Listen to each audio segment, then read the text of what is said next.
Boron trichloride BCl3। এই boron trichloride কিন্তু আমাদের সিলেবাসের মধ্যে আছে এবং সেখানে এরকম কোশ্চেন আসে যে বোরন ট্রাইক্লোরাইড এই যে অণুটা রয়েছে এই অণুটার গঠন চিত্র বর্ণনা করো।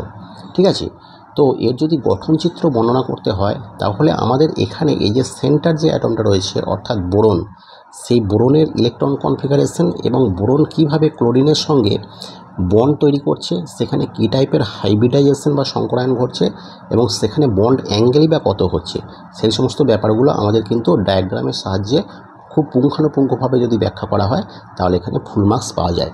তাহলে প্রথমেই আমরা দেখব এই যে বোরন যে অ্যাটমটা রয়েছে এই অ্যাটমের অ্যাটমিক নাম্বার কত। দেখো বোরনের অ্যাটমিক নাম্বার কত, hydrogen, helium, lithium, barium, boron 5, তাহলে এর অ্যাটমিক নাম্বার হচ্ছে 5। তাহলে এই যে বোরনের যদি আমরা ইলেকট্রন কনফিগারেশনটাকে দেখি তাহলে আমরা কি দেখব 1s2 2s2 2p1, তাই তো, তাহলে 2 2 4 আগে 5। এখন বোরন যখন রাসায়নিক বিক্রিয়ায় অংশগ্রহণ করবে, শুধু বোরন কেন, যে কোনো অ্যাটম যখন রাসায়নিক বিক্রিয়ায় অংশগ্রহণ করে তখন সেই অ্যাটমের ভ্যালেন্স সেল অর্থাৎ আউটারমোস্ট সেলে যতগুলো ইলেকট্রন রয়েছে সেই ইলেকট্রনগুলোই শুধুমাত্র কিন্তু রাসায়নিক বিক্রিয়ায় অংশগ্রহণ করে। অর্থাৎ বোরনের আউটারমোস্ট সেলে কতগুলো ইলেকট্রন রয়েছে, 2 এবং 1, 3টে।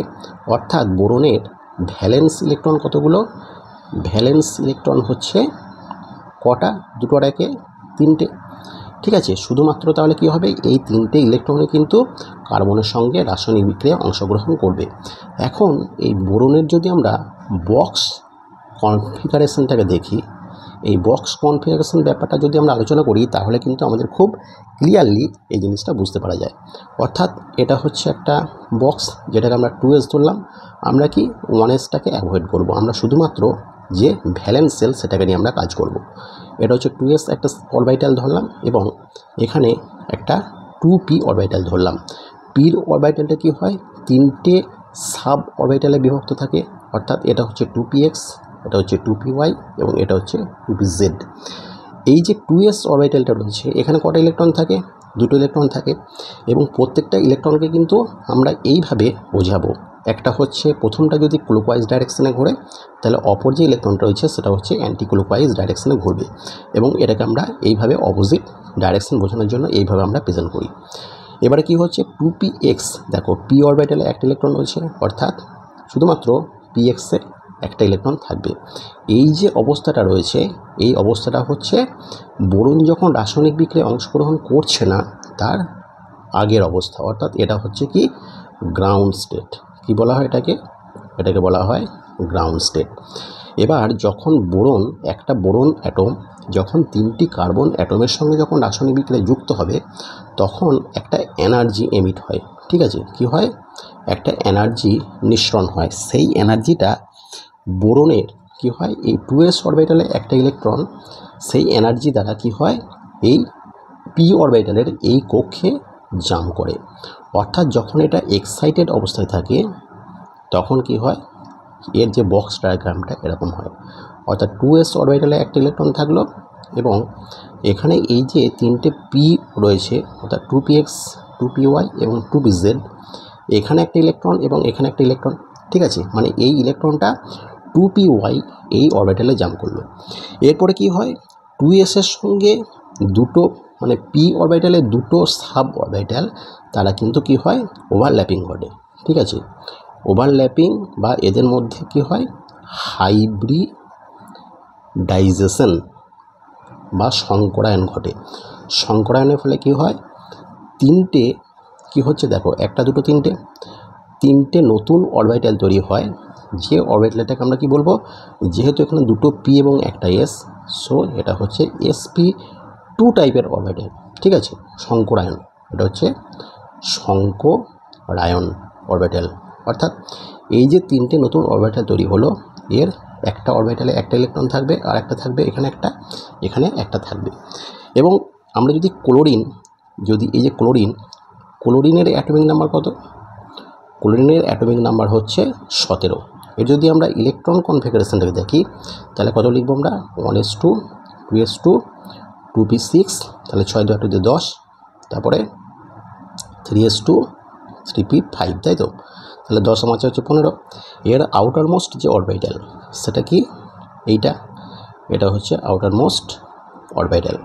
এখানে কতগুলো ইলেকট্রন রয়েছে, 5 ও 2 7টা, অর্থাৎ ক্লোরিনের ভ্যালেন্স ইলেকট্রন কতগুলো, ভ্যালেন্স ইলেকট্রন কতগুলো, 7টা। তাহলে আমরা শুধুমাত্র ক্লোরিনের এই দুটো অরবিটাল নিয়ে কথা বলবো।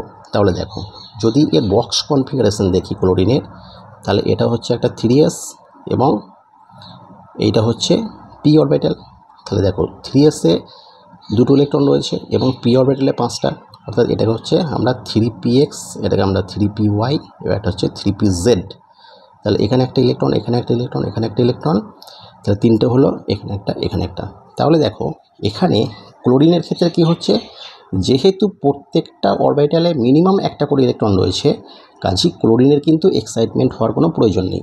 এ তখন কী করবে, ক্লোরিনের শুধুমাত্র এই যে পিজেড অরবিটালে একটা ইলেকট্রন রয়েছে, এটা শুধুমাত্র কিন্তু এই যে বোরন যে অ্যাটমটা রয়েছে তার সঙ্গে এই হাইব্রিডাইজড অরবিটালের সঙ্গে অংশগ্রহণ করবে। তখন কীরকম হয়, দেখো এখানে এই যে হাইব্রিডাইজড অরবিটালটা তৈরি হলো, অর্থাৎ এখানে একটা, এখানে একটা, এখানে একটা এবং এখানে sp2 টাইপ হলো, তখন কি হয়, ক্লোরিনের এইটা, অর্থাৎ এখানে একটা ক্লোরিন, এখানে একটা ক্লোরিন, এখানে একটা ক্লোরিন, এই ক্লোরিনের প্রত্যেকটা ইলেকট্রন এটার সঙ্গে যুক্ত হয়। এবং কীভাবে যুক্ত হয় সেটা আমরা এখন দেখব, ঠিক আছে। দেখো তাহলে এটা হচ্ছে একটা পি। তাহলে এই বোরনের যদি আমরা জিওমেট্রিটাকে দেখি তাহলে কী হবে, দেখো বোরনের জিওমেট্রি হচ্ছে কি, এটা হচ্ছে sp2 টাইপ, অর্থাৎ একটা s অরবিটাল, তার সঙ্গে কী হচ্ছে দুটো পি অরবিটাল। পি অরবিটালটা কী হয়, এটা ডাম্বেল শেপ, একটা ডাম্বেল শেপ এবং এটা হচ্ছে একটা ডাম্বেল শেপ। এদের মধ্যে যখন হাইব্রিডাইজেশন হচ্ছে তখন 3টে sp2 টাইপ অরবিটাল, মানে হাইব্রিডাইজড অরবিটাল তৈরি হচ্ছে। এটাকে আমরা কীভাবে করব, একটা, দুটো এবং এটা হচ্ছে 3টে। এখন এই যে 3টে অরবিটাল তৈরি হলো, এটা এইভাবে থাকে। এখানে কিভাবে থাকে দেখো, তখন এই যে বেরিলিয়াম বা বোরনে এই যে 3টে হাইব্রিডাইজড অরবিটাল, সেটা কিন্তু কি হয়, একটা সমবাহু ত্রিভুজ।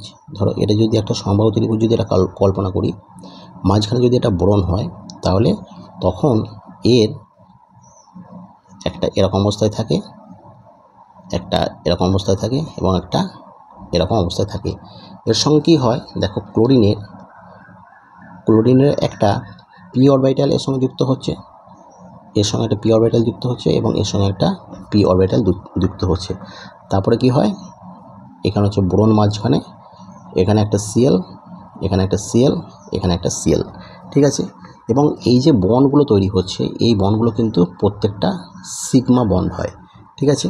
এবং এদের মধ্যবর্তী যে অ্যাঙ্গেলটা, সেই অ্যাঙ্গেলটা কত হয়, সেই অ্যাঙ্গেলটা হয় 120 ডিগ্রি করে প্রত্যেকটা অ্যাঙ্গেল হয়, ঠিক আছে। এইভাবে কিন্তু একটা বোরন ট্রাইক্লোরাইড এইভাবে গঠিত হয়।